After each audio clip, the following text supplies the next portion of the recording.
A young family was camping beneath the stars in the Australian Outback. They were near Ayers Rock, now known as Uluru. The air was warm, the campground was quiet, and inside a tent, a 9-week-old baby girl was asleep. Her name was Azaria Chamberlain. For a few minutes, nothing seemed wrong. Then her mother heard a cry. She turned towards the tent, and what she saw next would become one of the most famous and most mocked sentences in Australian history. A shadow near the tent. A dingo moving away into the dark. And then a mother screaming, "My God, a dingo's got my baby!"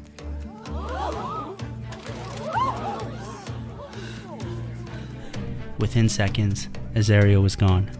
Searchers rushed into the desert with flashlights. Police were called. Trackers looked for signs in the sand, but the baby was never found. At first it looked like a terrible accident, a rare animal attack, a family destroyed in an instant. But soon, the story changed, because people didn't just question what happened that night. They questioned the mother. They questioned her voice, her face, her religion, her grief. And before long, the country stopped seeing the mother as a grieving woman who had lost her child. They started seeing her as a suspect. This is the story of Azaria Chamberlain and the dingo tale nobody believed. Hey everyone, welcome to the channel. This is a spot where we look at small, bizarre, and sometimes unbelievable moments that cause massive disasters.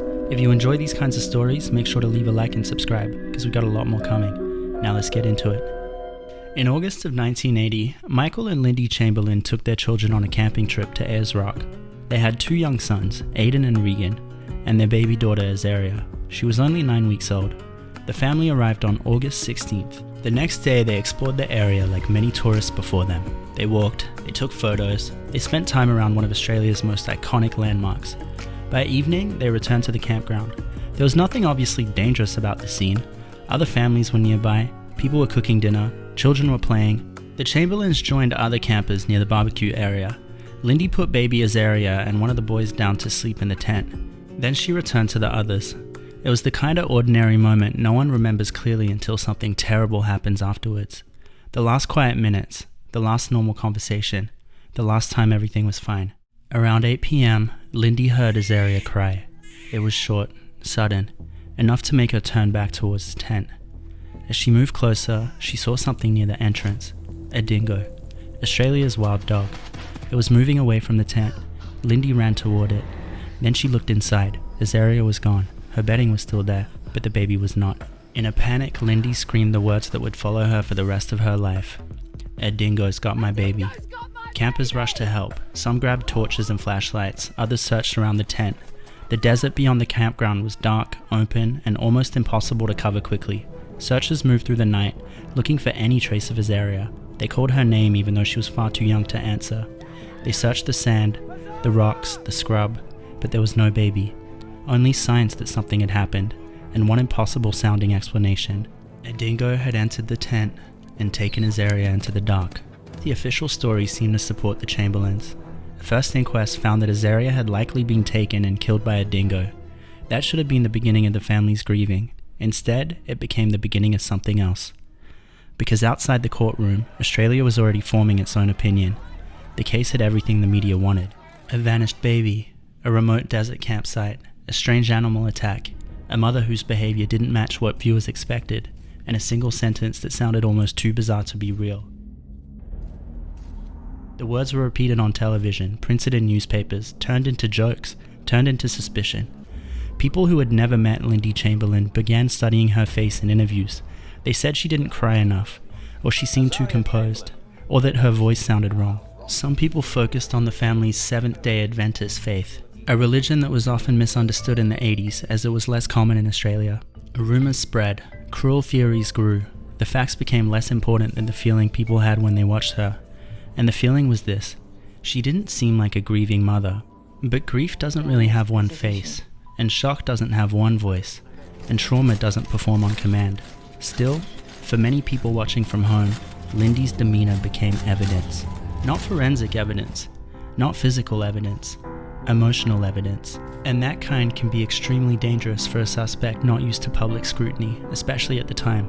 The first inquest had supported the dingo explanation, but not everyone accepted it. Pressure grew, experts disagreed, police took a closer look at the family, and slowly the case began to turn. The Chamberlains were no longer just grieving parents. They were being investigated. The theory changed dramatically.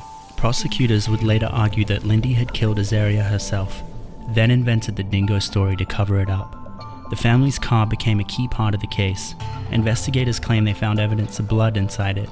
They argued that forensic testing pointed to foul play. To the public, it sounded scientific. It sounded certain.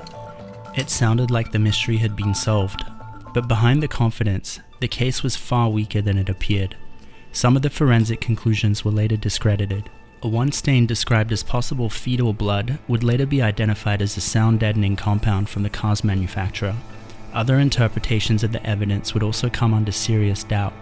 But at the time, the damage was done. The story had already shifted. A baby taken by a dingo sounded unlikely. A mother hiding a terrible secret sounded like a headline. And headlines were winning. In 1982, Lindy and Michael Chamberlain went on trial. By then, the case was no longer just a legal proceeding. It was a national spectacle. Australia watched. Newspapers covered every detail. People argued about the case in homes, workplaces, and pubs. Some people believed the Chamberlains, but many did not. The prosecution presented its theory. The prosecution subjects that Lindy Chamberlain took the life of her child, and that Michael Chamberlain, knowing the truth, aided in its concealment. But there were problems. Other campers had supported parts of Lindy's account, and there had been evidence of dingoes in the area. There had also been concerning reports about dingo behavior around people, and Azaria's body had never been found. Still, the jury convicted Lindy Chamberlain of murder. She was sentenced to life in prison. Michael was convicted as an accessory after the fact and given a suspended sentence. To many people, that was the end. The mother was guilty, the father had helped, the dingo story was just a lie. But the truth had not disappeared. It was still out there, in the desert, waiting. One detail had always bothered Lindy. She said Azaria had been wearing a small matinee jacket over her clothing on the night she disappeared. But when some of Azaria's clothing was found days after the disappearance, the jacket was missing. Investigators, of course, doubted it existed. At trial, the missing jacket became another reason to question Lindy, another reason to suggest she was lying. Then, in 1986, everything changed. A British tourist fell to his death near Ayers Rock. During the search for his body, investigators came across something else. A small piece of clothing. Azaria's missing matinee jacket. It was found in an area associated with dingo activity. The jacket Lindy had insisted existed was real, and suddenly the case began to collapse. Because if Lindy had been telling the truth about the jacket, what else had she been telling the truth about? The discovery forced authorities to re-examine the evidence. The forensic case that had once sounded so certain began falling apart. The confident conclusions from the trial no longer looked reliable, and the impossible explanation began to look less impossible. And in February 1986, Lindy Chamberlain was finally released from prison. She had spent 3 years behind bars for the death of the daughter she had always said she did not kill. Release was not the same as repair. The Chamberlains had lost Azaria, then they lost their privacy, their reputation, their freedom, and years of their lives. In 1988, their convictions were overturned, but even then, the legal system did not immediately give them the clean ending people might expect. For years, the official findings remained incomplete. The case lingered. The question remained. What really happened to Azaria Chamberlain? Finally, in 2012, 32 years after Azaria vanished, a fourth inquest reached a clear conclusion. The baby died after being attacked and taken by a dingo. The story Lindy told from the beginning was true. Not because it was easy to believe, not because it sounded ordinary, but because the evidence, when stripped of rumor and assumption, pointed there.